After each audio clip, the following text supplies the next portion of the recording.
Sa mga nagtatanong kung paano ko kinuha ang aking PIN number online, sa inyong phone, punta kayo sa Google Chrome. Ito yung app ng Google Chrome, pindutin lang yan. Ngayon, lalabas ang search bar. Pindutin din natin itong search bar. Dito tayo magta-type. I-type natin ang link. https://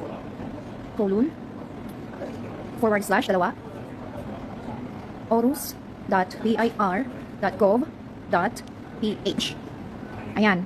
At kung tama ang ating na-type, lalabas ang mga suggestions ng link. Ito, yung tama. Ipindot natin yan. Ito yung lalabas na makikita nyo sa inyong phone screen. Ngayon, dito, hindi tayo pwedeng makapag-login dahil wala pa tayong account. Pindutin ang new registration.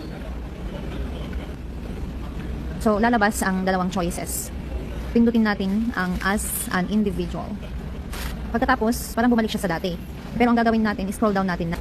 Scroll down nyo hanggang sa pinakababa. At makikita nyo dito sa pinakababa ang create an account. Pindutin natin itong create an account. So, ito ang lalabas sa screen ng phone. Scroll down din natin yan at basahin natin kung kinakailangan. Pagkatapos natin nabasa at lahat, mahaba ito. Mahaba siya. Pagkatapos basahin lahat at ma-scroll down, dito sa pinakahuli, merong maliit na box dito. I-click lang yung maliit na box. At pagkatapos, ay click din itong agree. Ito ngayon ang lalabas sa phone screen. Pindutin lang ang taxpayer. At dahil wala tayong PIN number, kaya tayo nag-a-apply. Kaya pindutin natin ang without existing PIN. Ito. Lalabas itong attention. At pindutin natin ang agree. At dito sa baba, pindutin naman natin itong arrow. Arrow down.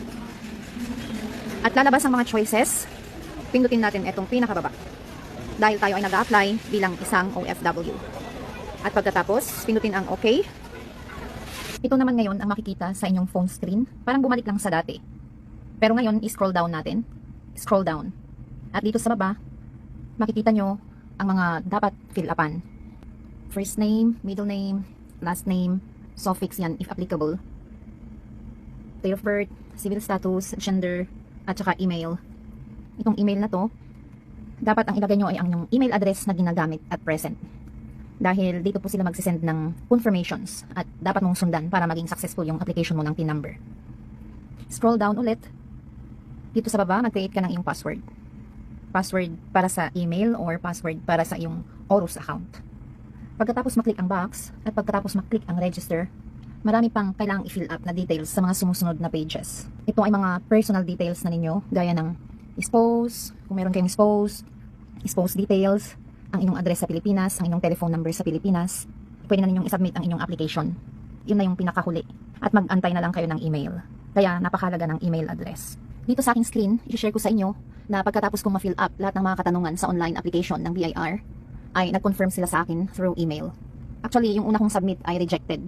Nag-send sila ng email na ang aking application ay rejected daw. Kaya naman, nag-send ulit ako ng application. Ginawa ko ulit yung process. Kasi baka may mali. Kaya nag-submit ulit ako. At ito na siya. Nag-confirm sila sa akin na ang application ko ay submitted na. Pag i-scroll down natin ay mahaba siya. Parang kino-confirm nila lahat. Yung mga na-fill up mo doon sa online application. Ito rin yon. So makikita nyo marami pang fill upan pagkatapos ng register. Ayan. So antayin lang. At marami pa akong na-receive na email. So ganito rin yung mangyayari sa inyo. Basahin lang at kung meron pa silang pinapagawa na mga sumusunod ay atin lang sundan. Share ko sa inyo. Ito na yun. Approve na yung aking application. At binigyan na rin nila ako ng PIN number. Ayan. Kung hindi dahil sa Facebook, hindi pa ako kuha ng aking PIN number. Kaya ito na yung PIN number na aking linagay para sa aking Facebook content monetization setup.